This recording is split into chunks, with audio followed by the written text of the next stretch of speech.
اور ہم اعتراضات کرتے ہیں اور غلط ہم سوالات کرتے ہیں. ہم دین سے بہت دور ہو چکے ہیں. ایمان اور مومن اور کافر کا مقابلہ ہی کوئی نہیں ہے. اللہ کے نزدیک ایمان والے کی اہمیت کتنی زیادہ ہے.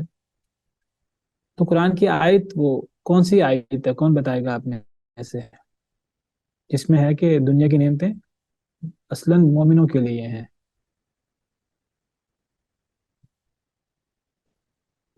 چلیں وہ آیت کس صورت میں ہے؟ میں نے کئی دفعہ سالم آیت مدد پیش کی ہے.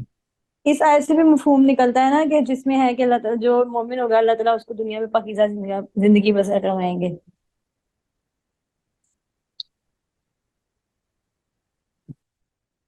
ومن يعمل من الصالحات من ذكر أو أنثى وهو مؤمن فلنحيينه حياة طيبة. والی آپ آیت پیش کر رہی ہیں وہ کیا آیت ہے؟ فلنحيينه یہی حياة بات طيبة.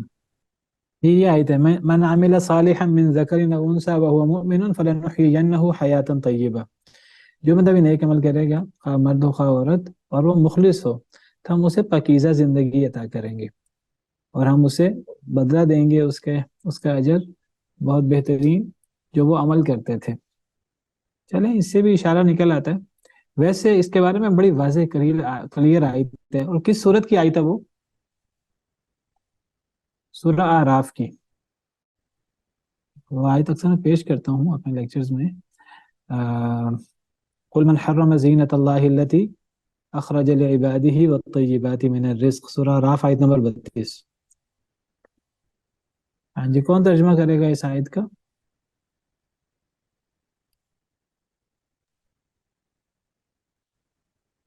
کہہ دیجئے کس نے حرام کی ہے زینت اللہ کی التی وہ اخراج جو نکالی ہے اس نے عباد ہی اپنے بندوں کے لیے والطیبات من الرزق اور رزق میں سے پاکیزہ چیزیں. کیا مطلب ہوا؟ بالکل ٹھیک صحیح ترجمہ کیا ہے. کیا مراد ہوا؟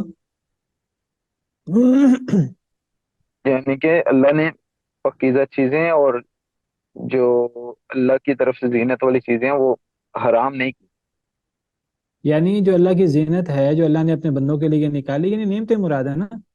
اور پاکیزہ رزق یہ بھی اللہ کی بہت بڑی نعمت ہے. تو اللہ کی وہ زینت جو اللہ نے بندوں کے لیے نکالی ہے یعنی اللہ نے جو چیزیں بندوں کے لیے حلال کی ہیں اللہ کی مرضی اللہ جو چیز حلال کر دیں جو ہمارے لیے فائدہ مند ہے اور اللہ جو چیز حرام کر دیں وہ چیزیں ہمارے لیے نقصان دہ ہیں.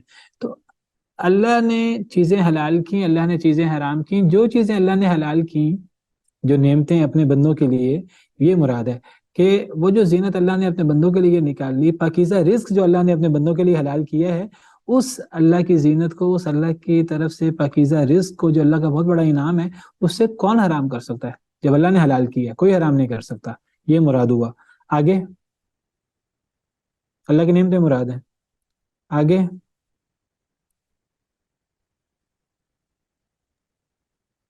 قل ہی للذین کہہ دیجئے یہ ہے ان لوگوں کے لیے آمن جو ایمان لائے فی الحیات الدنیا دنیا کی زندگی میں خالصتاً خالص یوم القیامت قیامت کے دن کو خالص کرتے جی ہوئے قیامت کے دن. جی اس سے کیا مراد ہے؟ یہ ہے اصل میں وجہ استشہاد. یہ ہے اصل میں نقطے کی بات. کہ یہ ہیں ان لوگوں کے لیے جو ایمان لائے دنیا کی زندگی میں تو قیامت کے دن کو خالصتاً یوم القیامہ کا کیا مطلب ہے؟ خاص کر قیامت کے دن یہ نعمتیں یہ بھی اس کا مطلب بن سکتا ہے. اور جی قیامت والے دن خالصتاً انہی کے لیے ہوگی مومنوں کے لیے. یعنی کیا مطلب؟ یعنی کہ صرف انہی کے لیے ہوں گی مومنوں کے لیے ہوں گی. قیامت کے دن صرف مومنوں کے لیے اور دنیا میں؟ دنیا میں ایمان لائے دنیا ہیں مومن اور کافروں دونوں کے لیے ہو جائیں گے نا. یہاں سے ہاں پوائنٹ تو یہی نکال سکتے ہیں نا جی کیا پوائنٹ نکلا؟ کہ نعمتیں دنیا میں کفار کو بھی ملیں گی اور آخرت میں خالص صرف مومنوں کو ملیں گی. آپ صحیح جگہ پہنچ کے تھوڑا سا ایک اضافہ کر لیں. ایک نقطہ یہ بھی بنتا ہے کہ مومنوں کو دنیا میں بھی اس ملیں لیے گی. تھوڑی سی ادھر ہوتی ہے تھوڑی سی ادھر ہوتی ہے. جی جی راشد صاحب. میں نا ڈرائیونگ کر رہا ہوں ساتھ، جی جی اس اچھا. لیے تھوڑی سی توجہ ادھر ہوتی ہے تو تھوڑی واپس ہو لیکن جاتی ہے. لیکن آپ صحیح جگہ پہنچے ہیں، لیکن تھوڑا سا اضافہ کر لیں. بالکل صحیح آپ نے کہا ہے، تھوڑا سا اضافہ کر لیں بس. بالکل یہی مراد ہے. دیکھیے اللہ تعالیٰ یعنی اپنی نعمتوں کی بات کر رہے ہیں، زینت کی بات کر رہے ہیں، اور پاکیزہ رزق کی. پہلے اللہ نے ان کی بات کی. اللہ کہتے ہیں جب اللہ نے حلال کیا کون حرام کرنے والا؟ کوئی حرام نہیں کر سکتا. پھر اللہ کہتے ہیں کہ یہ چیزیں ایمان والوں کے لیے ہیں دنیا میں، اور آخرت میں خالص. دو باتیں پتہ لگی. ایک بات پتہ لگی کہ یہ جو اللہ کی زینت ہے جو اللہ نے بندوں کے لیے نکالی ہے، پاکیزہ رزق، یہ ایمان والوں کے لیے خالص طور پر آخرت میں ہے. خالص کا مطلب ہے کہ ایک گھونٹ بھی اللہ کی زینت کا اور نعمتوں کا آخرت میں کفار کو نہیں ملے گا. یہ ساری چیزیں آخرت میں مومنوں کے لیے خالص ہیں. خالص کا مطلب کہ صرف مومنوں کے لیے، کفار کے لیے نہیں. اور دنیا میں آپ نے کہا دنیا میں مومنوں کے ساتھ کفار کے لیے بھی ٹھیک ہے، لیکن ایک اضافہ کر لیں دنیا کے حوالے سے. وہ کیا اضافہ کرنا ہے آپ خود بتا دیں. آپ خود بتائیں گے تو آپ کو یاد رہے گا.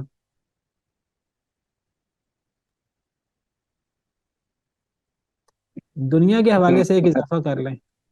وہ اضافہ یہ ہے کہ دنیا میں مومنوں کے ساتھ کفار کو بھی ملیں گی، لیکن دنیا میں ملتی کس کی وجہ سے ہیں؟ جو میں نے بات کی تھی شروع میں، ایمان والوں کی وجہ سے. مومنوں کی وجہ سے، یعنی کہ کفار کو بھی ملتی ہیں تو وہ مومنوں کی وجہ سے ملتی یہ نکلتا کہ نہیں نکلتا اس آیت کریمہ سے؟ یہ بتائیے. بالکل نکلتا ہے.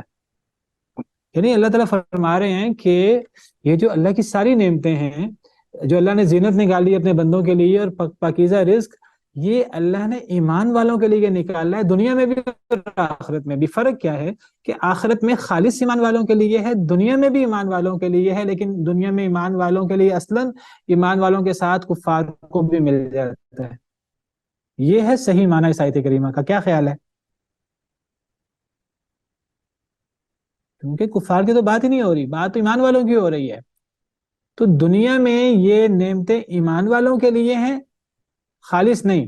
آخرت میں بھی یہ نعمتیں ایمان والوں کے لیے ہیں، خالص.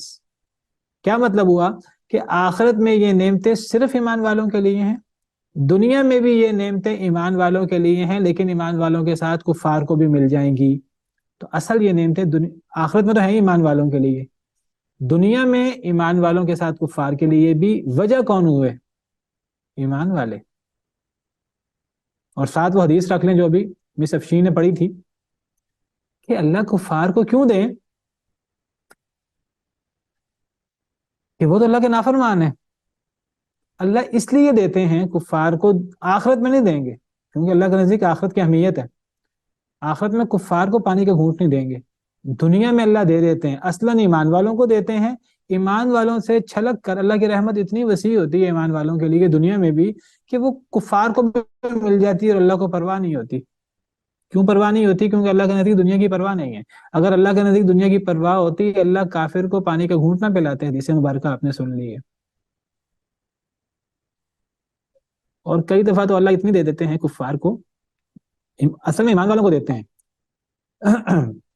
وہ ایمان والوں سے آگے بڑھ کر کفار کو بھی مل جاتی، کئی دفعہ اتنی مل جاتی ہے. اللہ کہتے ہیں کہ اگر مومنوں کے لیے آزمائش نہ ہوتی تو ان کے لیے گھر اور ان کے لیے مسہریاں اور ان کے لیے سیڑھیاں یہ سونے کی بن جاتی. یعنی اللہ کو دنیا کی نعمتوں کی پرواہ نہیں ہے. لیکن دنیا کی نعمتیں دنیا کی، کیونکہ دنیا کی نعمتیں اصل میں نعمتیں ہیں ہی نہیں آخرت کے مقابلے میں. وہ پانی کا وہ قطرہ جو سمندر سے اگر ہم انگلی ڈالیں تو انگلی کے ساتھ جو پانی کا قطرہ لگتا ہے پھر بعد میں خشک بھی ہو جاتا ہے. دنیا کی ساری نعمتوں کی حیثیت آخرت کے مقابلے میں یہ ہے. اللہ کے نزدیک کیا پرواہ ہو دنیا کی نعمتوں کی. کفار بھی چلو وقتی فائدہ اٹھا لیں، بہت تھوڑا سا. یہی بات اللہ نے فرمائی تھی. حضرت ابراہیم نے کہا اے اللہ مکہ والوں کو، ایمان والوں کو رزق، مکہ کو پاک امن والی جگہ بنا دے اور پھلوں کا رزق دے اہل مکہ کو، ایمان والوں کو. اللہ نے فرمایا کفار کو بھی دے دوں گا. قال ومن کفر فامتعه قلیلا ثم اضطره الى عذاب النار. اللہ نے یہ نہیں فرمایا کہ نہیں ایمان والوں کو نہیں دوں گا. اللہ نے فرمایا ایمان والوں کو ہی دوں گا. ایمان والوں کی وجہ سے ہی وہ رزق ملے گا، لیکن ایمان والوں کے ساتھ کفار کو بھی مل جائے گا. وقت تھوڑا ملے گا، یعنی دنیا کی حد تک. آخرت میں ان کے لیے آگ ہے. یہی مطلب ہے متاع قلیل ثم مأواہم جہنم، بہت تھوڑا فائدہ ہے پھر ان کا ٹھکانہ جہنم ہے، وبئس المہاد، اور بہت برا ٹھکانہ ہے۔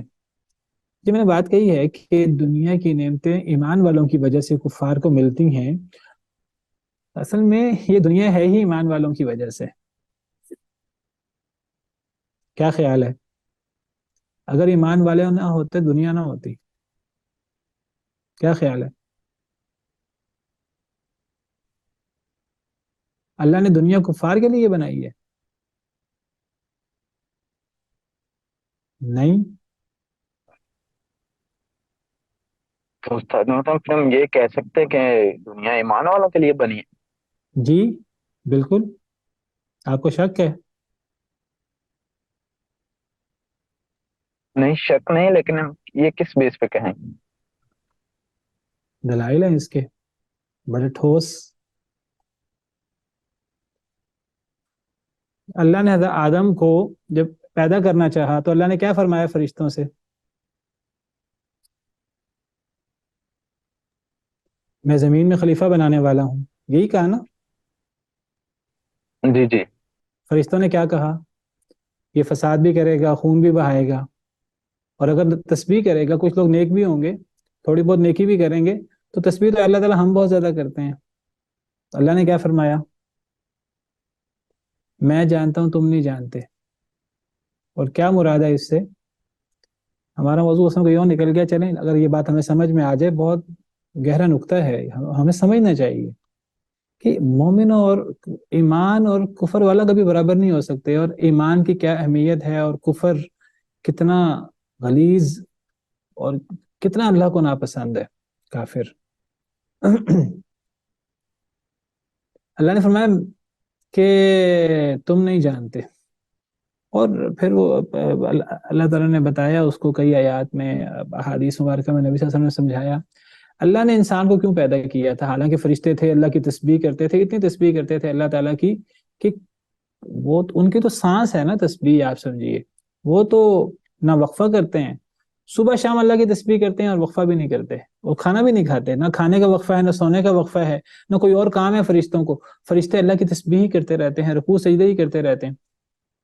قرآن میں ہے یسبحون اللیل والنہار لا یفترون، صبح شام اللہ کی تسبیح کرتے ہیں، اور وہ اس میں وقفہ بھی نہیں آتا۔ اور حدیث مبارکہ میں ہے کہ آسمان اٹھ چکا ہے، اور حق ہے کہ آسمان اٹھ جائے، کہ آسمان میں 3 انگلیوں کے برابر بھی جگہ نہیں ہے جہاں کوئی فرشتہ موجود نہیں ہے جو یا رکوع میں ہے یا سجدے میں ہے، اللہ کی عبادت ہو رہی ہے، اللہ کی تسبیح ہو رہی ہے، اتنی اللہ کی تسبیح کرتے ہیں فرشتے۔ فرشتوں نے کہا اللہ انسان کو پیدا کرنے کی کیا ضرورت ہے؟ تو اللہ نے فرمایا میں جانتا ہوں تم نہیں جانتے، یعنی انسان کو اللہ نے کیوں پیدا کیا؟ فرشتے اللہ کی اتنی تسبیح کرتے تھے۔ اللہ تعالیٰ نے سورۃ ملک میں کہا ہے کہ ہم نے خلق الموت والحیات لیبلوکم ایکم احسن عملا۔ اصل میں انسان کا اور فرشتوں کا فرق یہ ہے، فرشتے اپنی مرضی سے اللہ کی عبادت نہیں کرتے، وہ پابند ہیں، مجبور ہیں، ان کے پاس اختیار نہیں ہے۔ انسان اختیار کے ساتھ اللہ کی عبادت کرے گا، اور جو اختیار کے ساتھ اللہ کی عبادت کرے اور اسے گناہ کرنے کا بھی اختیار ہو، لیکن پھر وہ اللہ سے ڈر کر گناہ چھوڑ دے، تو اللہ کو یہ بندہ بہت پسند ہے، فرشتوں سے زیادہ پسند ہے۔ کیا خیال ہے؟ کہ جو شخص اختیار کے بعد اللہ کی عبادت کرے، گناہ کرنے کا اختیار رکھتا ہو، فرشتے تو اختیار ہی نہیں رکھتے، تو پھر وہ اللہ کی عبادت کرے، تو وہ پھر اللہ کو فرشتوں سے زیادہ محبوب ہے، اور اللہ نے اس کے لیے پھر بہت بڑا انعام رکھا ہے، دنیا میں بھی پاکیزہ زندگی، اور آخرت میں جنت۔ جنت فرشتوں کے لیے نہیں ہے۔ فرشتوں نے کہا اللہ آپ نے دنیا انسانوں کو دے دی، جنت ہمیں دے دے۔ اللہ نے فرمایا نہیں، میں نے جسے اپنے ہاتھ سے پیدا کیا، جنہیں میں نے کن کہہ کر پیدا کیا، میں انہیں اس کی طرح کیسے کر دوں جسے میں نے اپنے ہاتھ سے پیدا کیا؟ یعنی اللہ نے فرشتوں کو کن کہہ کر پیدا کیا، اور اللہ نے سیدنا آدم علیہ السلام کو، ہمارے باپ کو، اپنے ہاتھ سے پیدا کیا، بما خلقت بیدی۔ اللہ کہتے ہیں کہ میں فرشتوں کو جنہیں میں نے کن کہہ کر پیدا کیا، انہیں میں اس آدم کی طرح کیسے کر دوں جسے میں نے اپنے ہاتھ سے پیدا کیا؟ لیکن وہ آدم اور وہ آدم کی اولاد جو اپنے اختیار کے ساتھ اللہ کی عبادت کریں، وہ فرشتوں سے افضل ہو جاتے ہیں، اور ان کے لیے دنیا بھی پاکیزہ، دنیا کی زندگی بھی، اور آخرت میں جنت۔ فرشتے آ کر سلام کریں گے والملائکۃ یدخلون علیہم من کل باب سلام علیکم بما صبرتم، فرشتے سلام کو حاضر ہوں گے، خدمت کو حاضر ہوں گے جنتوں میں۔ اللہ نے فرشتوں سے سجدہ کروایا، کن انسانوں کے لیے؟ کفار کے لیے، نافرمانوں کے لیے۔ آخرت کفار کے لیے، نافرمانوں کے لیے؟ دنیا کفار کے لیے، نافرمانوں کے لیے؟ نہیں، ایمان والوں کے لیے۔ اللہ نے دنیا ایمان والوں کے لیے بنائی ہے۔ اللہ کو پتہ تھا کہ تھوڑے لوگ حضرت آدم کی اولاد میں اختیار کے بعد اللہ کی عبادت کریں گے، زیادہ لوگ نہیں کریں گے۔ شیطان نے بھی کہہ دیا تھا، لمبا قصہ ہے، میں وہ بیان نہیں کرتا، وقت تھوڑا ہے، تو شیطان نے بھی کہہ دیا تھا زیادہ کو میں گمراہ کر دوں گا۔ اللہ نے کہا تھا، شیطان نے بھی کہا تھا الا عبادک منہم المخلصین، کچھ آپ کے مخلص بندے ہوں گے، انہیں میں گمراہ نہیں کر سکوں گا۔ اللہ نے ان چند مخلص لوگوں کے لیے یہ دنیا بنائی ہے اور ان کے لیے آخرت ہے۔ اگر یہ چند نیک لوگ نہ ہوتے، دنیا نہ ہوتی۔ دنیا میں نبی موجود ہو، یہ نیک لوگ موجود ہوں، اس قوم پہ اللہ کا عذاب ہی نہیں آتا۔ استغفار کرنے والے موجود ہوں نا، وما كان الله ليعذبهم وانت فيهم وما كان الله معذبهم وهم يستغفرون، اللہ عذاب نہیں دے گا انہیں، ان کفار کو، ان کے کفر و شرک کے باوجود، جب تک اے نبی آپ ان میں موجود ہیں، جب تک استغفار کرنے والے موجود ہیں۔ دوسری آیت میں ہے وما كان ربك ليهلك القرى بظلم واهلها مصلحون، اللہ کسی بستی کو اس کے ظلم کی وجہ سے ہلاک نہیں کرتا اگر اس بستی میں اصلاح کرنے والے چند موجود ہوں، چند سر پھرے، اصلاح کرنے والے موجود ہیں، اس بستی پر عذاب نہیں آتا اللہ کا۔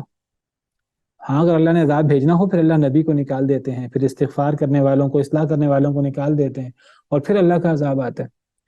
یہ اتنی برکت ہے یہ نیک لوگوں کی، ان کی وجہ سے دنیا اور دنیا کی نعمتیں ہیں، اور اگر یہ لوگ نہ رہیں تو دنیا ختم ہو جائے۔ آپ کو پتا دنیا کن لوگوں پر قائم ہوگی قیامت؟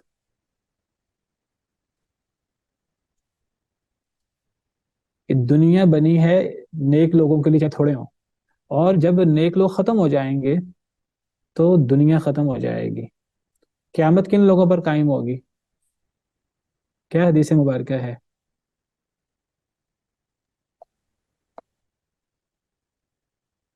بدترین لوگوں پر۔ جب دنیا میں ایک بھی مسلمان نہیں ہوگا نا، ایک بھی اللہ کہنے والا نہیں ہوگا، تو قیامت آ جائے گی۔ یہ اہمیت اللہ کے ہاں ایمان والے کی، جب تک دنیا میں ایمان والے موجود ہیں قیامت نہیں آئے گی۔ قیامت تب آئے گی جب دنیا میں اللہ کہنے والا کوئی نہیں ہوگا۔ یہ سارے دلائل ہمیں کیا بتاتے ہیں؟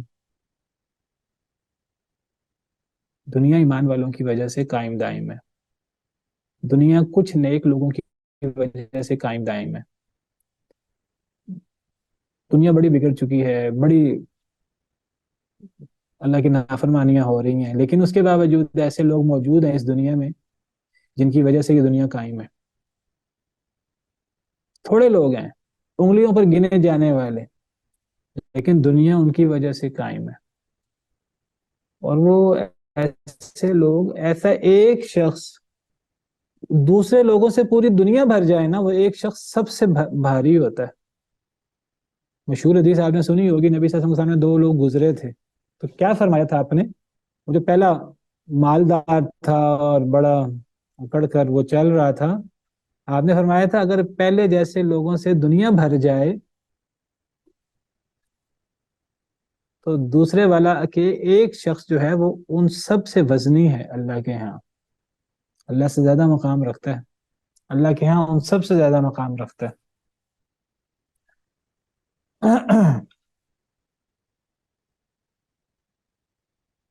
کافر کو تو اللہ پانی کا گھونٹ نہ دیتے، تو اگر کوئی نعمت مل رہی ہے تو مسلمانوں کی بدولت مل رہی ہے۔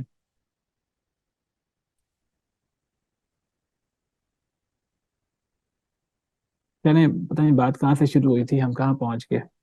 ہاں، وَكَانَ بِالْمُؤْمِنِينَ رَحِيمًا، رحمان کی بات ہو رہی تھی۔ تو اللہ کی جو صفت رحمان ہے وہ اتنی اللہ کی رحمت چھلک رہی ہے ایمان والوں پر دنیا میں، آخرت میں تو ہے ہی ایمان والوں کے لیے، دنیا میں بھی ایمان والوں کے لیے اللہ کی رحمت اتنی چھلک رہی ہے کہ وہ ایمان والوں کے ساتھ کفار تک پہنچ جاتی ہے اور کفار بھی اس سے فائدہ اٹھا لیتے ہیں. لیکن آخرت میں اللہ کی رحمت صرف اور صرف اور صرف ایمان والوں کے لیے ہوگی. کافر پانی کا گھونٹ مانگیں گے, کھانے کا ایک لقمہ مانگیں گے. کافروں کو پانی کا گھونٹ کیا, ان کو بالٹیاں اور اتنا زیادہ پانی ملے گا, لیکن وہ سارا پانی کھولتا پانی ہوگا اور وہ اسے پئیں گے پیاسے اونٹ کی طرح, اور وہ گرم ترین پانی ہوگا, وہ عذاب ہے. فشاربون علیہ من الحمیم فشاربون شرب الہیم. اور کھانا کیا ہوگا؟ زقوم کا درخت. اور زقوم کا درخت وہ ایک عذاب ہے, حلق سے گزرے گا نہیں, حلق میں اٹک جائے گا, اور پیٹ میں پہنچے گا تو پیٹ میں جا کر ایسے کھولے گا جیسے ابلتا پانی. ان شجرۃ الزقوم طعام الاثیم کالمہل یغلی فی البطون کغلی الحمیم. زقوم کا درخت گناہ گاروں کا کھانا ہے, اور گناہ گاروں کا کھانا ہے, اور وہ پیٹ میں جا کر ایسے کھولے گا جیسے ابلتا ہوا پانی, تلچھٹ کی طرح ہوگا. کھانا بھی ان کا عذاب, پینا بھی ان کا عذاب. جہنم نیچے ہے, جنت اوپر ہے. اہل جہنم جنت والوں سے کہیں گے کہ اے اہل جنت, اے اصحاب جنت, ہم پہ پانی کا کوئی گھونٹ بہا دو, میٹھے پانی کا, ٹھنڈے پانی کا, کوئی پاکیزہ کھانے کا ایک لقمہ ہمیں دے دو. سورہ اعراف میں ونادى اصحاب النار اصحاب الجنة ان افیضوا علینا من الماء او مما رزقکم اللہ. اہل نار اہل جنت کو پکاریں گے اور کہیں گے ہم پر تھوڑا سا پانی بہا دو, یا جو اللہ نے تمہیں رزق دیا کھانا وہ ہمیں دے دو, پھل. تو وہ کیا کہیں گے آگے سے؟ قالوا ان اللہ حرمہما علی الکافرین. وہ کہیں گے اللہ نے ان دونوں چیزوں کو کافروں پر حرام کر دیا. تو آخرت میں اللہ کی رحمت صرف مومنین کے ساتھ. تو رحمان میں مبالغہ ہے, وہ مبالغہ وسعت میں ہے کہ دنیا میں اللہ کی رحمت مسلمانوں کے کو ملتے ملتے ساتھ کافروں کو بھی مل جاتی ہے. یہ اللہ کی رحمت کا مبالغہ ہے, صفت رحمان. اور رحیم اس میں بھی مبالغہ ہے, اس میں دوام میں مبالغہ ہے. رحمان میں وسعت میں مبالغہ ہے کہ وہ زیادہ لوگوں کو وہ رحمت مل جاتی ہے, مسلمانوں کے ساتھ کفار کو مل جاتی ہے. رحیم میں بھی مبالغہ ہے, رحم صفت رحمت کا, لیکن وہ ہمیشہ ہمیش کے لیے دوام میں مبالغہ ہے, اور وہ مومنین کے لیے, دنیا میں بھی ایمان والوں کے لیے, اور وہ آخر تک ہمیشہ ہمیش کے لیے, خالدین فیہا ابدا. تو یہ وکان بالمؤمنین رحیما, اللہ مومنین کے ساتھ رحیم ہے. تو اللہ کی صفت رحیم, یہ جو صفت ہے, یہ صرف مومنوں کے لیے ہے, دنیا اور آخرت میں ہمیشہ ہمیش کے لیے. رحمان وہ صرف دنیا میں, دنیا کی حد تک, وہ مومنوں کے ساتھ کفار کو بھی مل جاتی ہے. واللہ تعالی عالم. دنیا انسان کے لیے بنائی گئی ہے. دنیا اللہ نے نیک لوگوں کے لیے بنائی تھی. نیک لوگوں کے ساتھ آزمائش چونکہ ہے, تو جو برے لوگ ہیں وہ بھی دنیا میں موجود ہیں. جب نیک لوگ ختم ہو جائیں گے تو دنیا ختم ہو جائے گی. جب تک نیک لوگ باقی ہیں دنیا قائم رہے گی. اللہ کو پتہ تھا, اللہ نے اصل میں فرشتے اللہ کی عبادت کرتے تھے بغیر اختیار کے. اللہ نے کہا میں ایسی مخلوق پیدا کروں جو اختیار کے ساتھ اللہ کی عبادت کرے. اللہ نے عبادت کرنے اپنے اختیار کے ساتھ عبادت کرنے والوں کے لیے دنیا بنائی تھی. وہ تھوڑے تھے ہمیشہ, حضرت آدم سے لے کے آج تک, اور وہ آگے بھی تھوڑے ہیں, وہ تھوڑے ہوتے جا رہے ہیں مزید. جب وہ ختم ہو جائیں گے تو دنیا ختم ہو جائے گی. تو دنیا نیک لوگوں کے لیے بنی ہے, یہ میں کہہ رہا ہوں. جی انہوں نے سوال کیا ہے کہ دنیا تو, لوگ کہتے ہیں کہ دنیا تو نبی کے لیے بنی ہے. یہ بات لوگ کہتے ہیں, اہل علم نہیں کہتے. اہل علم کیا کہتے ہیں؟ اہل علم ظاہری بات ہے وہ بات کہتے ہیں جو قرآن میں ہے یا حدیث مبارکہ میں. قرآن کیا کہتا ہے دنیا کس کے لیے بنی ہے؟ قرآن کیا کہتا ہے؟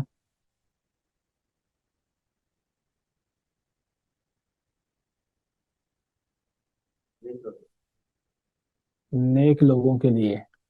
قرآن کی آیت ہے وما خلقت الجن والانس الا لیعبدون. میں نے جن اور انسانوں کو اپنی عبادت کے لیے پیدا کیے. قرآن بھی یہ بات کہتا ہے. دنیا تو عبادت کے لیے بنی ہے, اللہ کی عبادت کے لیے. اور اللہ کی عبادت سے مراد کیا ہے؟ اللہ کی عبادت سے مراد صرف یعنی نماز نہیں ہے. عبادت میں ہر وہ چیز آ جاتی ہے جو اللہ کو راضی کرے, چاہے ہمارا قول ہو چاہے ہمارا فعل ہو.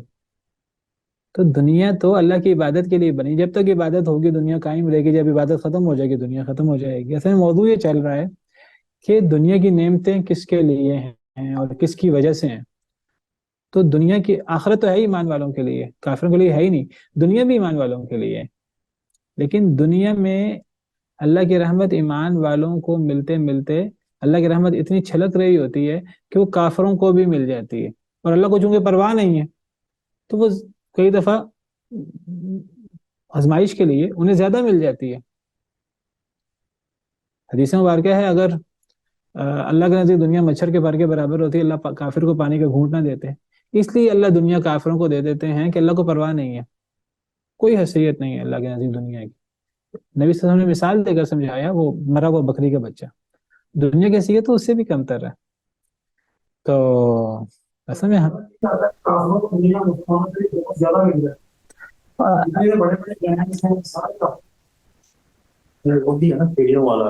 جی جی، اصل میں اس حدیث اس آیت میں بھی یہی بات موجود ہے، قرآن کی آیت ہے وَلَوْلَا أَن يَكُونَ النَّاسُ أُمَّةً وَاحِدَةً لَجَعَلْنَا لِمَن يَكْفُرُ بِالرَّحْمَنِ لِبُيُوتِهِمْ سُقُفًا مِّن فِضَّةٍ وَمَعَارِجَ عَلَيْهَا يَظْهَرُونَ، کہ اگر فتنے کا اندیشہ نہ ہوتا، اللہ کافروں کے گھر، ان کی سیڑھیاں، ان کی مسہریاں، ان کے دروازے اللہ سونے چاندی کے بنا دیتے۔ کیوں؟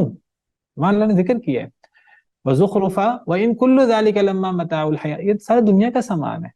دنیا کا سامان اللہ نے اس کو یعنی بڑے ہلکے انداز میں بیان کیا کہ دنیا کا سامان، دنیا کی کیا وقت ہے۔ وَالْآخِرَةُ عِندَ رَبِّكَ لِلْمُتَّقِينَ، آخرت اللہ کے نزدیک متقین کے لیے۔ اصل میں بات یہ ہو رہی تھی کہ کافروں کو مل جاتی ہے آزمائش کے لیے، اگر اللہ مومنوں کو اتنا دے دیتے نا، مومن اللہ سے دور ہو جاتے۔ جس طرح اللہ قرآن میں فرماتے ہیں وَلَوْ بَسَطَ اللَّهُ الرِّزْقَ لِعِبَادِهِ لَبَغَوْا فِي الْأَرْضِ، اگر اللہ لوگوں کے لیے رزق پھیلا دیں تو لوگ باغی ہو جائیں۔ وَلَٰكِن يُنَزِّلُ بِقَدَرٍ مَّا يَشَاءُ، لیکن اللہ تعالیٰ اندازے کے مطابق اتارتے ہیں، حساب کے مطابق اتارتے ہیں۔ میں اصل میں بات یہ نقطہ کی بات میں بتا رہا تھا، دنیا مومنوں کے لیے، مومنوں کی وجہ سے دنیا قائم ہے۔ اللہ نے عبادت کے لیے دنیا بنائی ہے، جب تک مومن ہے چاہے تھوڑے ہیں، انہی مومنوں کی برکت سے دنیا قائم ہے۔ یعنی بفرض سمجھ لیں کہ 100 میں سے ایک مومن ہے، 99 کافر ہیں، ایک مومن کی وجہ سے 99 لوگ سروائیو کر رہے ہیں۔ جس دن وہ مومن ختم ہو گیا دنیا ختم ہو جائے گی۔ دنیا صرف اللہ نے نیک لوگوں کے لیے بنائی ہے، نیک لوگوں کے ساتھ ساتھ کفار بھی فائدہ اٹھا لیتے ہیں، اللہ کو پرواہ کوئی نہیں ہے، آزمائش کے لیے۔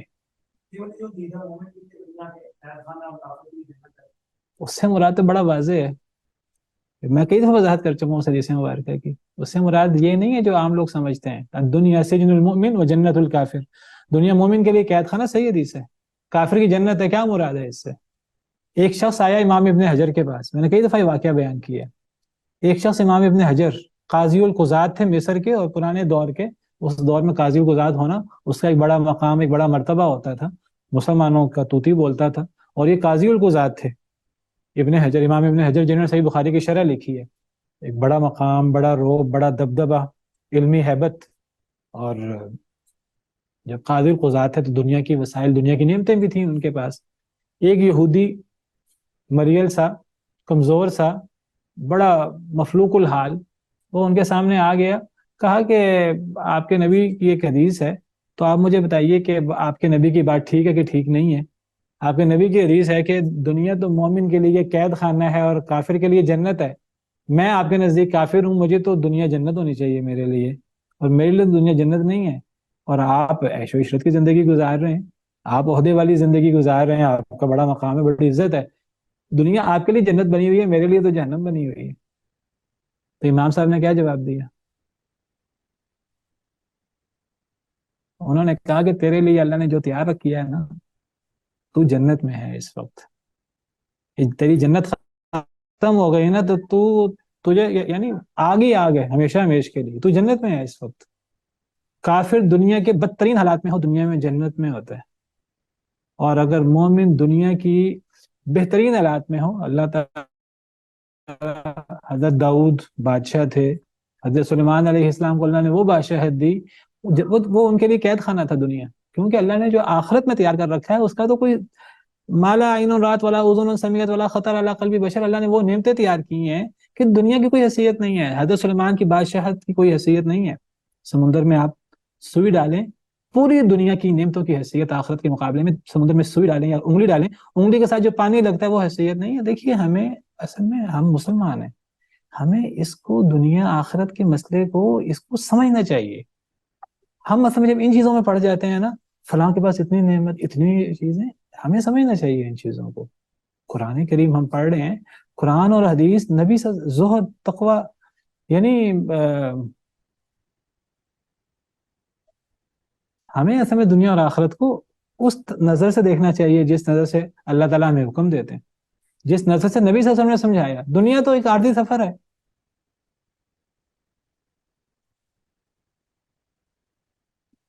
آپ کو اختیار ملا کہ آپ چاہیں تو آپ بادشاہ نبی بن جائیں، چاہیں تو آپ مسکین نبی۔ آپ نے فرمایا میں ایسا ہی، اللہ آپ نے دعا کی اللہ تعالیٰ سے، اللہم اجعل رزق آل محمد قوتا، اے اللہ آل محمد کا رزق بس اتنا ہو کہ جی کمر سیدھی رہے۔ بعض حدیث میں یہاں ہے ایک دن رزق ملے، ایک دن فاقہ ہو، تاکہ صبر کریں، جس دن رزق ملے اس دن شکر کریں۔ جن کے سامنے دنیا اور دنیا کی حقیقت واضح تھی، ان کو تو یہ مسئلہ صحابہ کرام کے سامنے یہ مسئلہ نہیں تھا۔ اور اگر کسی نے ذکر کیا، ایک دفعہ حضرت عمر نے نبی صلی اللہ علیہ وسلم کو دیکھا، وہ جب آپ نے الا کیا تھا بیویوں سے، تو آپ بالا خانے میں موجود تھے، تو حضرت عمر آئے آپ کے پاس، تو نبی صلی اللہ علیہ وسلم چٹائی پہ لیٹے ہوئے ہیں، جسم مبارک پر کپڑا نہیں تھا، اوپر ہی جسم پر تو نشان پڑے ہوئے تھے جسم پر۔ جب حضرت عمر آئے تو اٹھ کے بیٹھے، حضرت عمر رونا شروع ہو گیا نبی صلی اللہ علیہ وسلم کو دیکھ کر کہ جی یہ روم اور فارس تو عیش کریں، ان کی عیشیں، اور آپ اللہ کے نبی اور سید الانبیاء والمرسلین، تو آپ کی یہ کیفیت دنیا کے اندر۔ تو حضرت نبی صلی اللہ علیہ وسلم فرمایا کہ اے عمر تمہیں سمجھ ہی نہیں آئی، یہ دنیا ہے، یہ دنیا عارضی چیز ہے، اللہ نے ہماری آخرت رکھی ہے، ہم آخرت دیکھتے ہیں اور آخرت کا مقابلہ کرتے ہیں۔ ہمارا مسئلہ یہ ہے آج ہم نے دنیا کا مقابلہ کرنا شروع کر دیا ہے، تو آج ہمارے دلوں میں سوالات پیدا ہوتے ہیں، کفار کے لیے یہ، کفار کے لیے یہ، کفار کے لیے دنیا، پہلے تو دنیا کی حقیقت سمجھیے، دنیا کی نعمتیں بھی مسلمانوں کی بدولت ہیں اللہ کے نزدیک۔ یعنی حضرت نوح نے اپنے بیٹے کو نصیحت کرتے ہوئے فرمایا، صحیح حدیث مبارکہ ہے، فرمایا کیا بیٹا کہ اگر اللہ کا جو ترازو ہے، اللہ کے اس ترازو میں زمین و آسمان اور ہر چیز آ جاتی ہے ایک ترازو میں، اگر ایک ترازو میں زمین و آسمان دنیا کی ساری نعمتیں اور سارے وزن ڈال دیے جائیں، آسمان و زمین و ما فیہا، اور دوسرے ترازو میں اگر اللہ رکھ دیا جائے یا لا الہ الا اللہ، بعض حدیث میں لا الہ الا اللہ، بعض حدیث میں اللہ ہے، وہ جھک جائے گا۔ یہ اصل میں ہم مسلمان اصل میں یہ چیزیں ہم بھول چکے ہیں۔ اصل ایمان ہے، اصل چیز تقویٰ ہے، اصل چیز نیکی ہے۔ میں نے آپ کو سارا ذکر کیا، مثال دے کر سمجھایا، ایک مسلمان ہو، ہزاروں کفار ہوں، ایک مسلمان کی بدولت دنیا قائم رہے گی۔ قیامت نہیں آئے گی جب تک ایک مسلمان بھی نہیں ہوگا۔ مسلمان قیامت کیسے آ سکتی ہے جب مسلمان موجود ہو، تو اللہ کہنے والا موجود ہو، لولا لنگڑا مسلمان بھی ہوگا نا، قیامت نہیں آئے گی۔ جب مسلمان ختم ہو جائیں گے تو قیامت آئے گی۔ یہ اہمیت ہے ایک مسلمان کی، اللہ کے ہاں مقام ہے ایک مسلمان کا۔ گیا گزرا مسلمان بھی جو ہے، تو ہم ان چیزوں میں پڑ جاتے ہیں، جو کفار کے پاس اتنی نعمتیں، ہمارے لیے کیا ہے؟ آخرت ہے، اور کیا چاہیے؟ اور دنیا بھی اللہ نے دنیا کے اندر بھی بہت آزمائش ہے، نعمتیں بھی ہیں اور آزمائش بھی ہے۔ نبی صلی اللہ علیہ وسلم نے فرمایا مالی ولی دنیا، کیا ہے میرے لیے اور دنیا کے لیے؟ دنیا کے ساتھ ہمارا کیا تعلق ہو؟ میری تو مثال ایسے ہے جیسے آپ کے فرمان کا مفہوم ہے کہ جیسے کوئی شخص جو ہے وہ سفر کرتے ہوئے درخت کے نیچے سستانے بیٹھ جاتا ہے۔ اب جو درخت کے نیچے سستانے بیٹھتا ہے اس کی منزل کہیں اور ہے، وہ کبھی بھی درخت کے نیچے کوئی لمبے چوڑے انتظامات نہیں کرے گا۔ اصل ہمارا مسئلہ یہ، ہم نے دنیا کے اندر جب لمبے چوڑے انتظامات کرنا شروع کر دیے نا، ہمیں پھر شکایات پیدا ہونا شروع ہوئی ہیں، شکوے پیدا ہونا شروع ہوئے ہیں، ہمارے پاس یہ نہیں، ہمارے پاس یہ نہیں، یہ تو منزل ہے ہی نہیں، یہ تو ایک سفر ہے عارضی۔ تو وہ درخت کے نیچے اندر زمین پہ بھی بیٹھ جاتا ہے وقتی طور پر، اصل منزل تو آگے ہے، اس منزل کی طرف سب نے جانا ہے، اس منزل کو ہم نے بلایا ہوا ہے۔ ہم دنیا کو جنت بنانے میں لگے ہوئے ہیں، دنیا نہ کسی کے لیے جنت بنی ہے، نہ کسی کے لیے جنت بنے گی۔ بات بالکل صحیح ہے، قرآن اور حدیث بڑے باتیں ہیں، لیکن اصل میں وہی دنیا میں ہم بہت زیادہ اپنے آپ کو جو رنگینیوں میں اور